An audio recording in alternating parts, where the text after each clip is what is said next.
আসসালামু আলাইকুম ওমান প্রবাসী ভাই বোনেরা সবাই কেমন আছেন? আলহামদুলিল্লাহ, সবাই আশা করি ভালো আছেন। আপনারা সবাই আমার কাছে জিজ্ঞেস করতেছেন, ভাই ওমানের এখন কাজ কামের কী পরিস্থিতি, ওমানের এখন কাজ কাম কীরকম চলতেছে। আমি যে জায়গার মধ্যে আছি ওই জায়গার মধ্যে কাজ কাম নাই। আপনাদের এদিকে কী অবস্থা তার জন্য সবাইকে বলতেছি। ওমানের মধ্যে আপনি মস্কাডে বলেন, রুইয়া বলেন, এদিকে বারকাই বলেন, আপনি ইব্রি বলেন, সোহার বলেন, যেদিকে বলেন না কেন, আপনি যে জায়গায় থাকেন না কেন, সব জায়গাতে কাজের একটু সংকট চলতেছে এখন বর্তমানে। ওমানের কাজ কাম একটু খুব কম। আর আপনি যদি কাজ কাম করেও থাকেন কিন্তু কাজ কামের টাকা পয়সা কম মিলতেছে, কিছু মিললেও কিছু পাইতেছে না, এরকম টাকা নিয়ে বেশি ঘোরাঘুরি করতেছে। যারা বাইরে কাজ করেন তাদের অনেক সমস্যা। তারা অবশ্যই একটু জেনে শুনে বুঝে কাজ করার চেষ্টা করবেন, বালা মানুষ বুঝে কাজ করার জন্য চেষ্টা করবেন।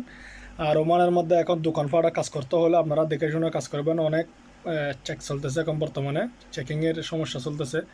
যারা বাইরে কাজ করেন অবশ্যই দেখে শুনে চোখ কান খোলারে কাজ করার চেষ্টা করবেন। যারা ইংগেজে কাজ করেন তাদের কোনো সমস্যা নেই। সবাইকে ধন্যবাদ। সালাম আলাইকুম।